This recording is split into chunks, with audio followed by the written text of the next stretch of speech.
Welcome back to the Growth Hacking Culture podcast. Today, we are going to tackle a crucial element of sustainable growth, building truly autonomous teams.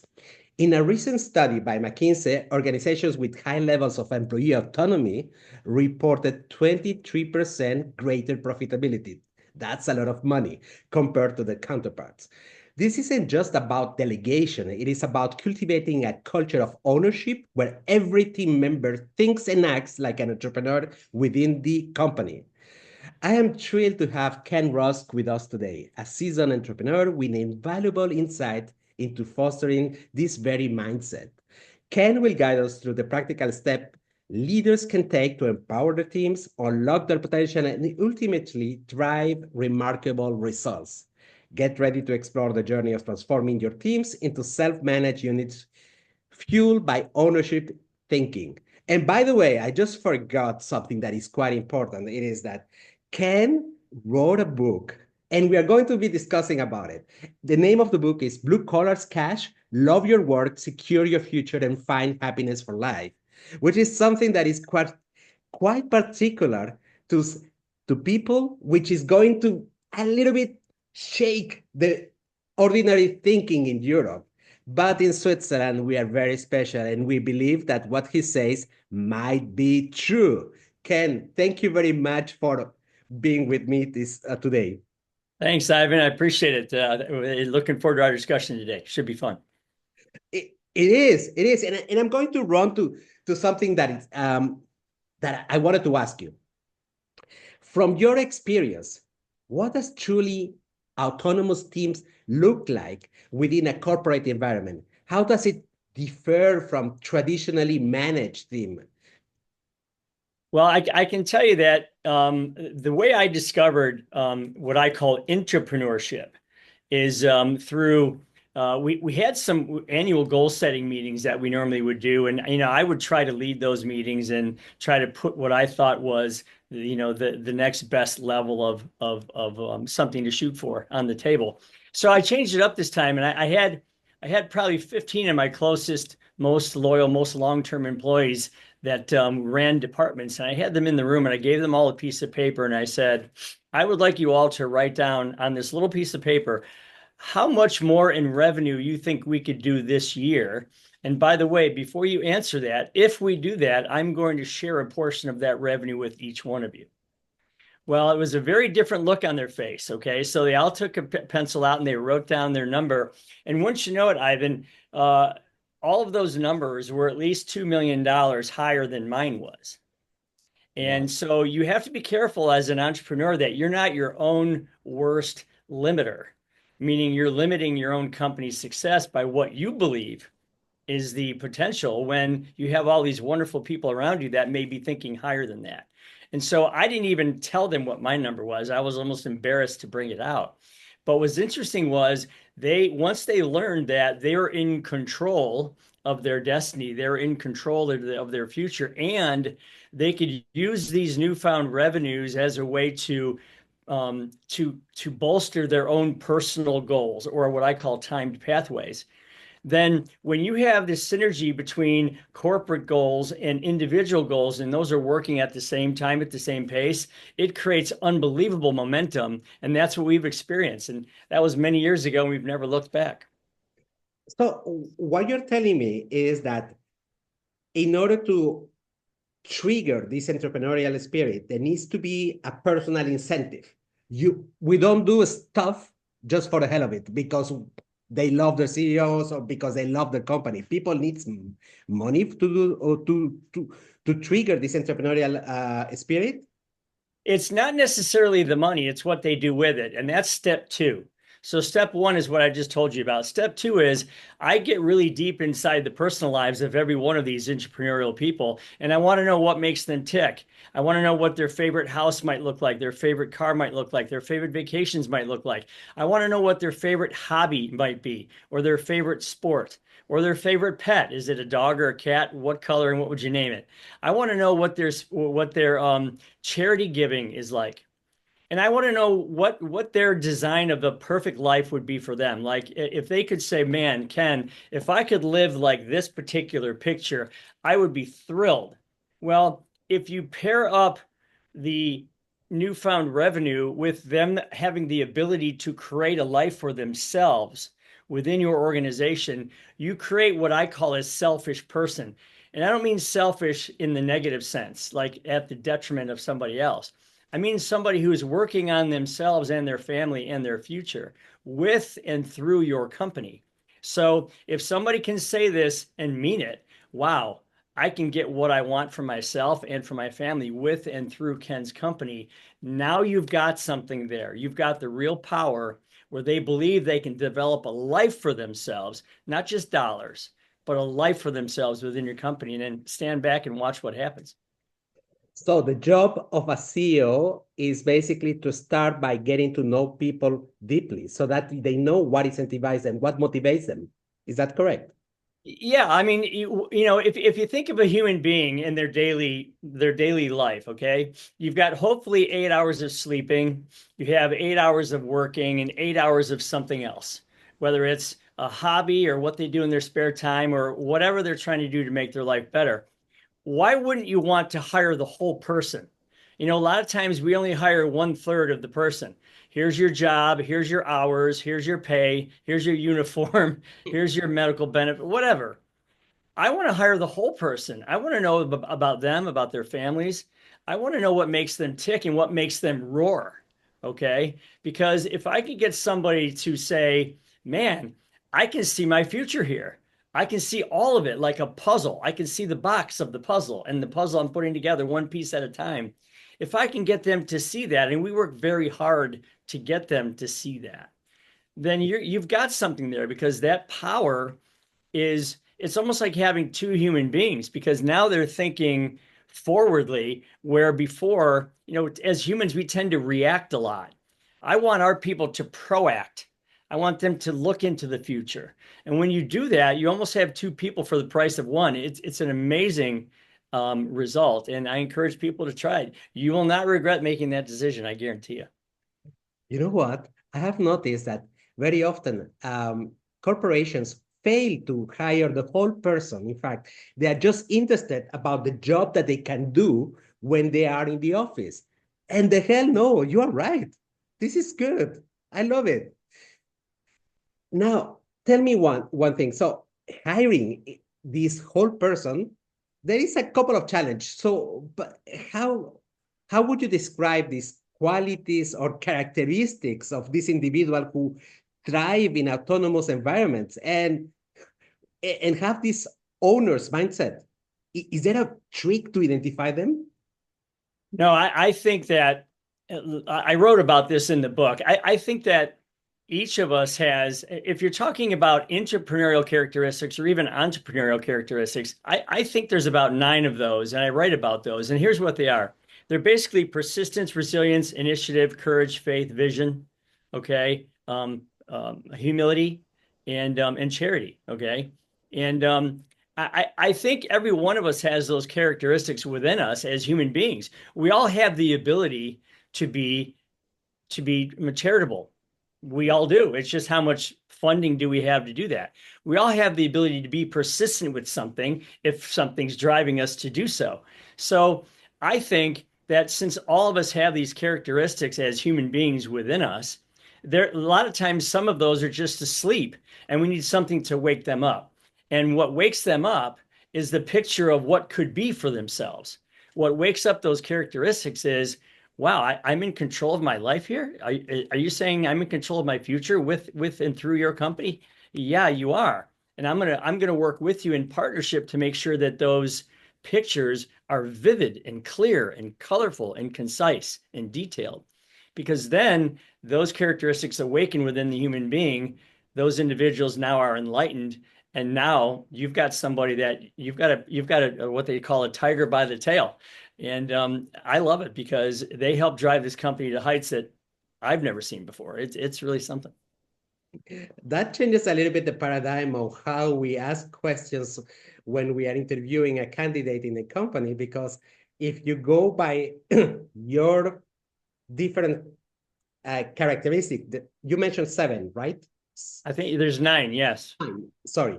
If we go by the 9, then we can definitely identified in an easier manner this perle rare to work with us. You mentioned charity.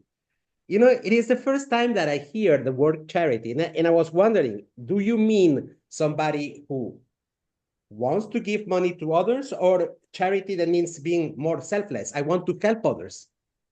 Well, it's both of those. We call it time, talent, and treasure. So there's three T's to giving.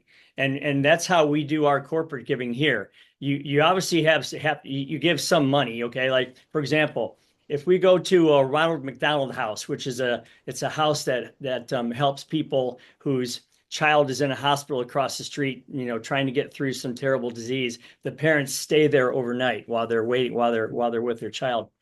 And you can take $85 and you go into a grocery store, you buy the necessary ingredients you need to go cook an amazing spaghetti dinner with meatballs and spaghetti and salad and garlic bread.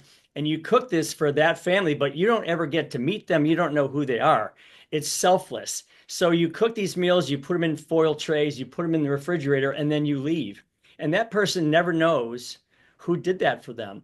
But it took your time.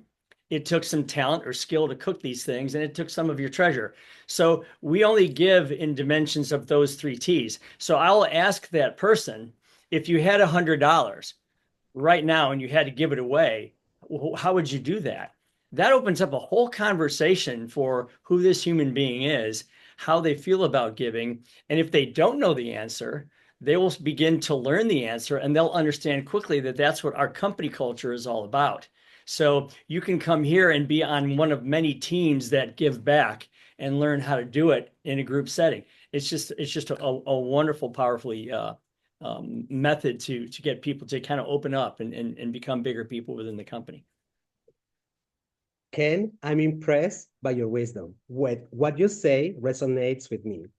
Now, getting back to the younger Ken, certainly to get that wisdom, you have done a couple of mistakes here and there. In these 9 areas that you have defined, where do you feel like, I could have done better?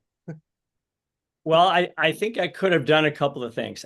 I think I could have recognized that I was in control of my life a little earlier on. Okay. I was, you know, sometimes you tend to listen to what everybody else says that you should do.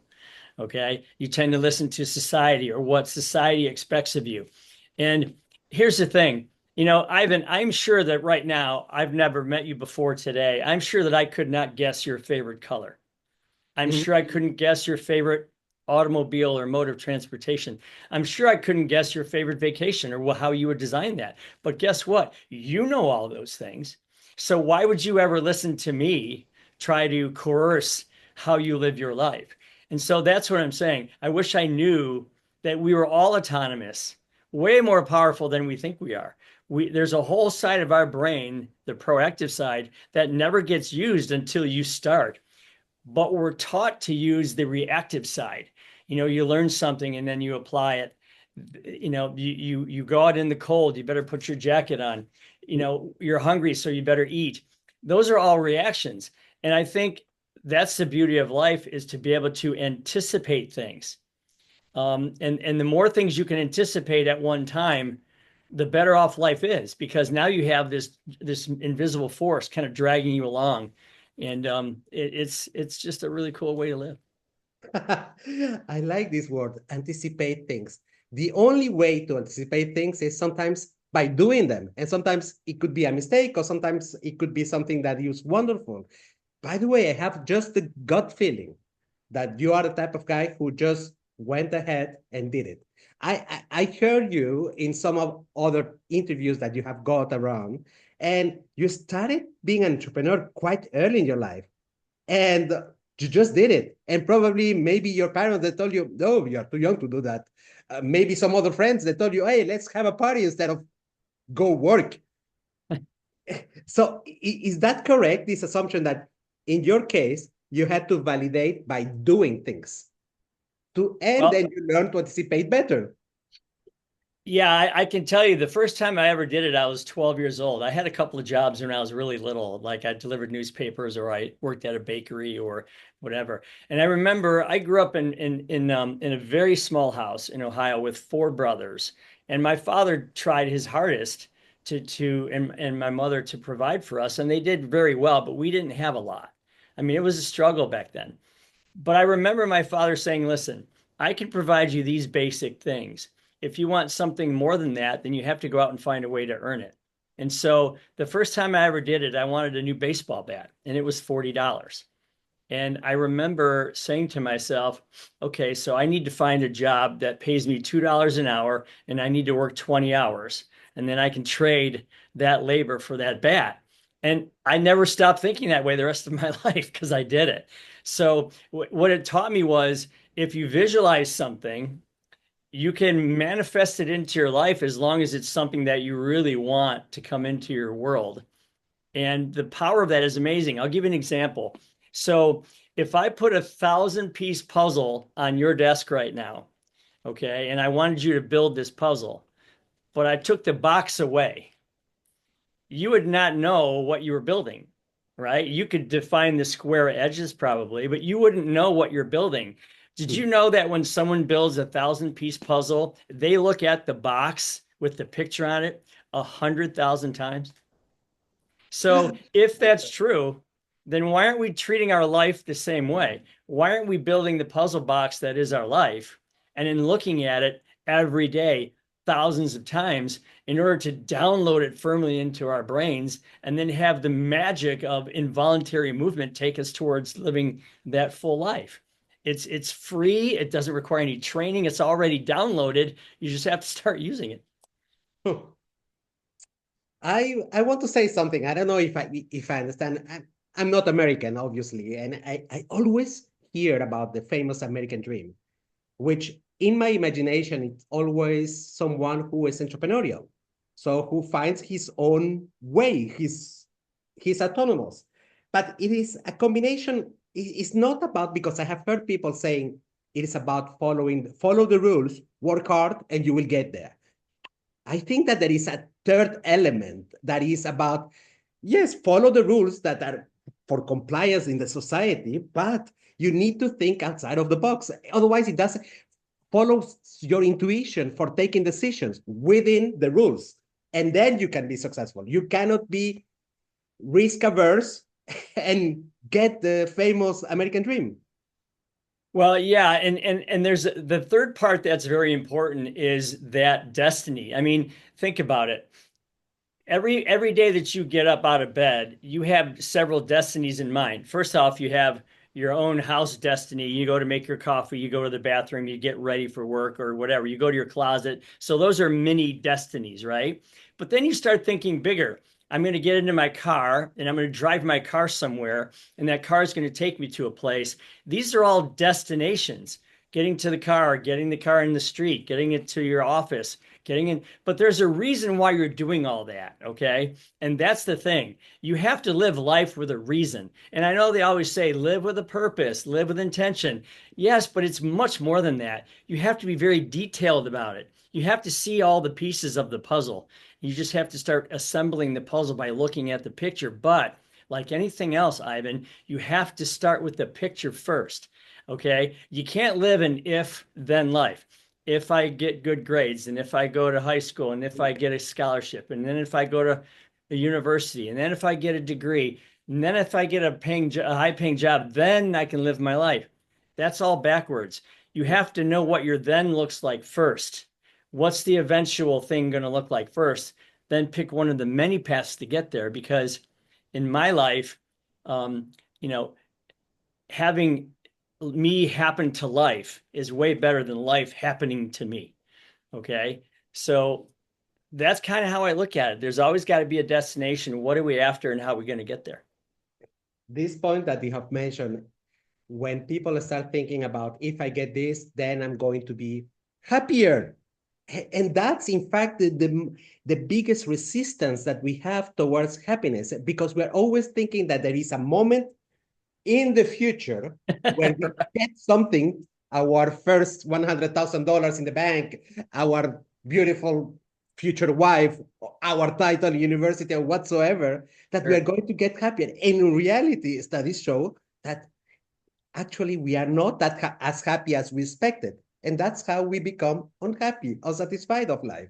And the reason that is, Ivan, is because that happiness is not well defined. Hmm. Like if you think the 100,000 is going to give you the happiness, well, I'm going to say, well, what are you doing with the 100,000 that makes you happy? See, it's not the money or the cars or the boats or the golf courses. It's the memories you create with those things. So if you don't have a memory that you want to create, a car is just a hunk of metal that sits in your garage. But if you want to take your wife out on a date, or if you want to, drive your wife to the hospital because you're having a baby, or Hmm. you see your son and daughter, okay, going out with their friends, or it's the memories of that, okay? That's the difference.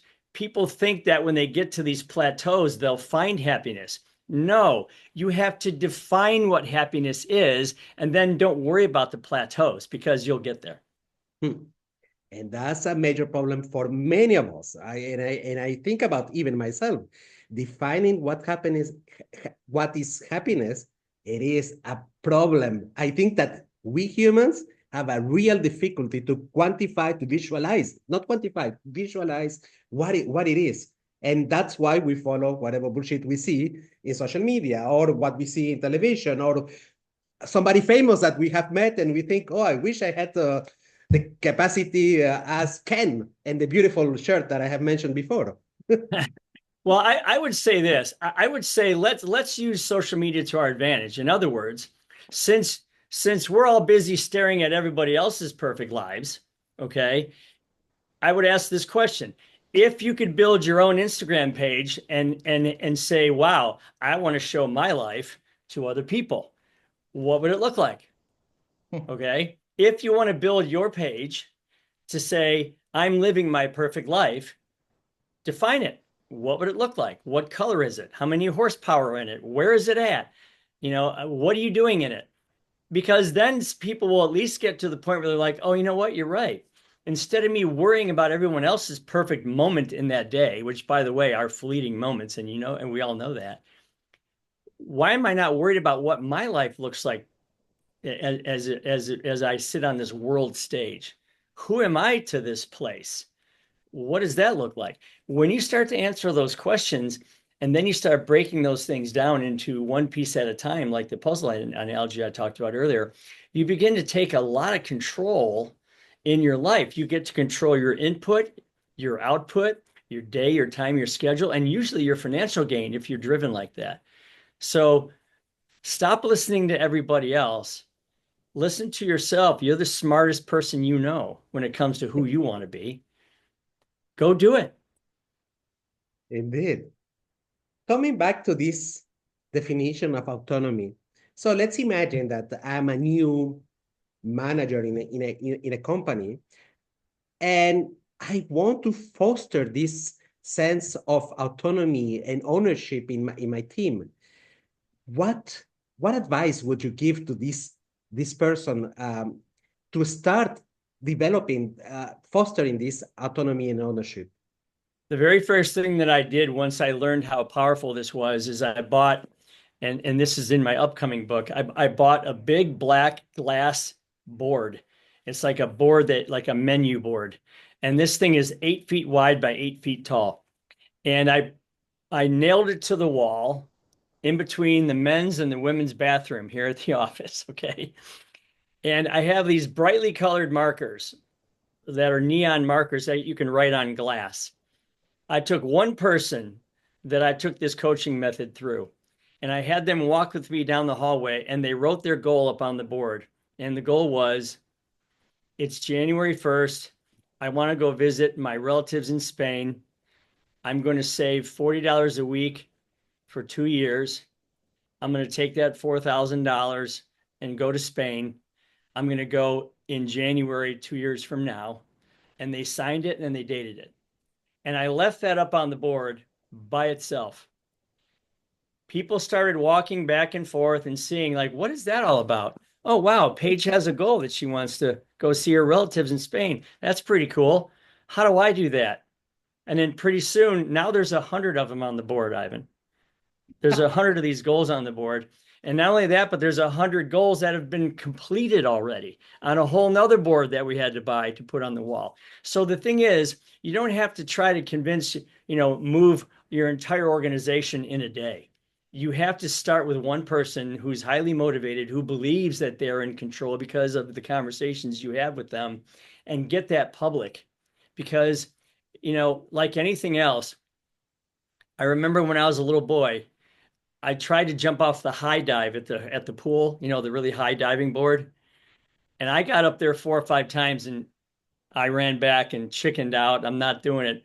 But when I had my 3 buddies down there encouraging me on, I finally jumped off that high board. So sharing a goal with somebody publicly is by far the best way to achieve it. And so we have 200 people here that are watching 100 people do their goals, and it's a really cool thing.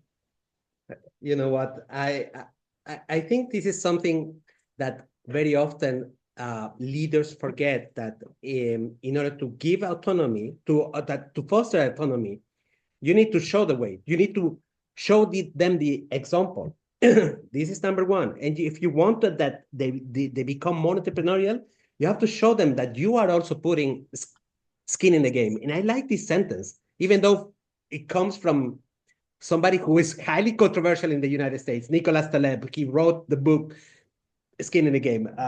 But I think that leaders forget to do that, to show the example and show them, especially, that everybody can have the skin in the game, so that it becomes your baby. This company becomes your baby. And it can generate this incentive to do things beyond your job. I would never ask somebody to do something that I wasn't willing to do either. And I have our new corporate building that we're currently building. I have that up on the board. The first time I went to Scotland to play golf at the Old Course in St. Andrews, I had that up on the board. When I wrote my book, Blue Collar Cash, I had that up on the board. So I'm not going to ask somebody to do something I'm not willing to do myself. And what's cool was, writing a book wasn't necessarily a financial thing or a monetary thing. It was a goal of mine. It was a timed pathway that I had.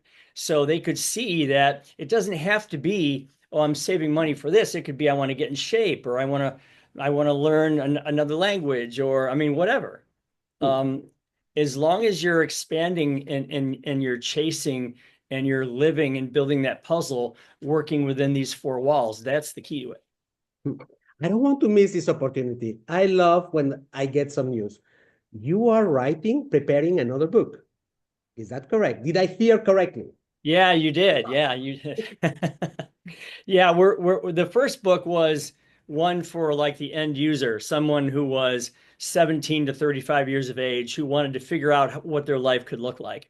Now they've been asking me to write one that is from the perspective of the boss, the owner, the manager of the company, or the entrepreneur. How do I make the culture in my business attract those kind of people?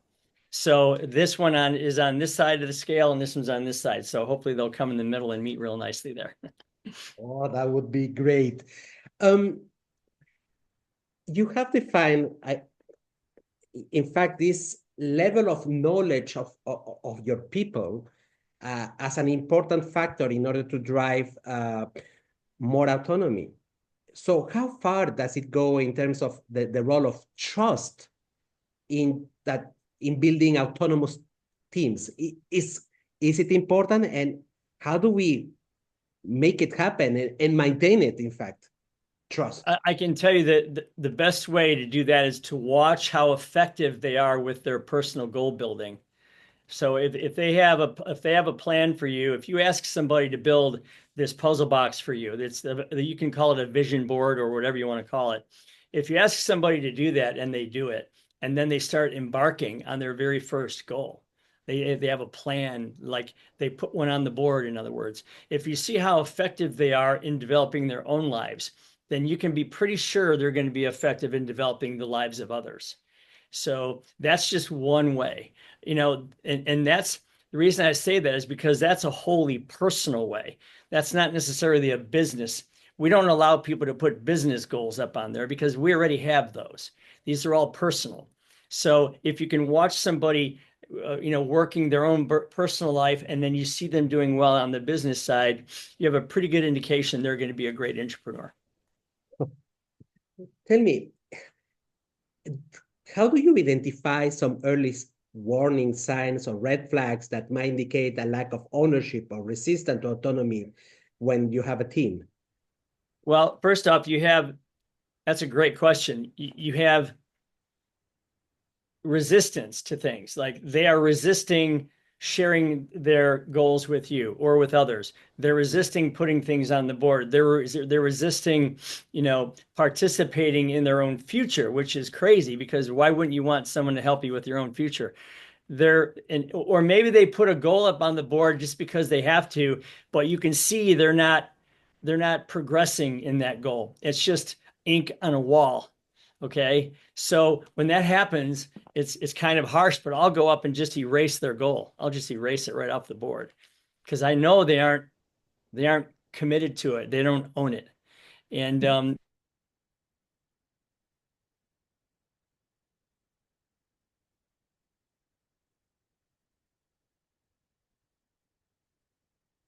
then let's find another one that you truly can own, you truly can do. And then they're like, okay, that's great. And then it may take one or two times, but yeah, you can see these early signs. I mean, you know how good they are as employees because you can see their work they're doing. But on the personal side, you can see that maybe they're not quite as participatory as they need to be. And that's a warning sign for me. Hmm. I want to get back to your book. I mentioned it before the recording that in certain parts of Europe, it would be controversial. The name of the book is Blue Collar Cash: Love Your Work, Secure Your Future, and Find Happiness for Life. This is a story about blue collar cash. You know that in certain cultures, uh, French, even German sometimes, the incentive by the society to go do your studies in order to work in a corporation as an employee, it is quite high. It's almost like they will put you in a box of feeling ashamed because you didn't go that far in certain cultures. And then you have little Switzerland with 8 million people around, where there is approximately 30% of the population who feel, I don't have to go to university. That's not the only way. I will have a profession and become an entrepreneur, because most of these professionals become an entrepreneur. So what was the idea behind this book, Ken? Well, first off, in the United States, there's 167 million people considered full employment. Okay. 77 million of those people to this day do something with their hands. Okay. Now, I was getting worried because I've hired 2,000 people over the last 35 years. And I was getting worried because I could see that more and more people were being pushed into college, into university. Yeah. And less people were discovering how rewarding it is to be a carpenter, a plumber, electrician, a welder, whatever it might be, whether you had your own business or not. I mean, these are very highly compensated jobs in the United States. And the reason that is because the more supply and demand works, right? The less supply, the more the demand, that's where the money goes. So I could see that we were oversupplying college degrees, right? And those wages were dropping because we had too many of them. It's just like, like anything, like grapes in wine country. If you have too many grapes, the price of the grapes drops. So I could see that happening, and I wanted to bring the balance back to the center. Now, the book is for anybody. I don't care whether you're a blue collar person, a white collar person, a pink collar person, a technical collar person, doesn't matter. Learning what you want your life to look like is the basis for the entire book.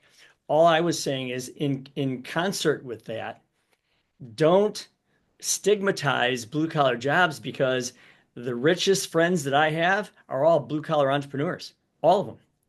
And so it's kind of a little secret that most people don't know. But I would venture to say that some of the people in the French people you were talking about, or the German people you were talking about, you might want to ask them to go interview their local plumber, because he's probably got 6 vans and 12 employees, and he's doing just fine. So, yeah, you got to be careful putting those people in a box and stigmatizing them because you just might be surprised.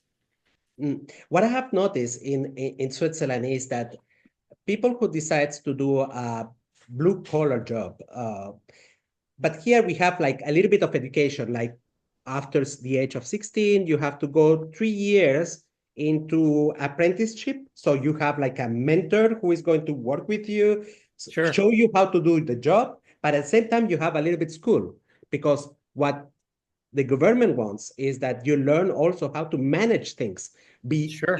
financials. And that's important to have a little bit of the good knowledge so that it's not about I know my job, but I know how to create other jobs like mine. And that's the main idea. Well, I can tell you, any government who's responsible would want to create independent citizens, citizens who can manage money, citizens who can fix things on their own, citizens who can build, maintain, repair. Why wouldn't you want citizens that are relying upon themselves for their futures rather than relying upon the government? You know, the problem with the government in the United States today is half of the government wants to keep people dependent on them, Mm, where the other half of the government wants to keep people more independent. mm, Okay. I think we could solve our entire Social Security problem if we just got back to teaching people how to be independent, because Social Security was never meant to be something to live on the rest of your life. It was meant to enhance what you already had. Okay. mm. So, yeah, we have to get back to, and I applaud your country for doing this. I wish we would do it. I mean, we're starting to do more of that now, but to make it mandatory like you guys do to be able to be independent, I think that's wonderful. Mm. Tell me one thing, Ken. We are just ending this discussion, and I really want to thank you because of the wisdom that you have. It is the simplicity of words where you describe the complexity of life, happiness, purpose, working, autonomy. It is wonderful. How can people reach you out if they want to ask you questions and understand a little bit more about your background, or maybe they ask you for some advice? How can they reach Well, you out, Ken? well, certainly they can go to kenrusk.com. It's just KENRUSK.com. And you can also follow me on my socials at Ken Rusk Official. Mm. And you can see what we're up to there. You can see the course I have. I have a very small, inexpensive course that you can take to take what you learn in Blue Collar Cash and apply it to your life. And I donate that money to people in and around the city. So it's not like I'm trying to make money off the course, believe me.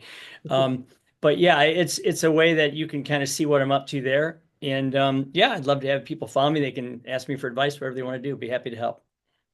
Ken, it was really lovely to have you today with me. Thank you very much for all your wisdom. Thanks, Ivan. Appreciate it.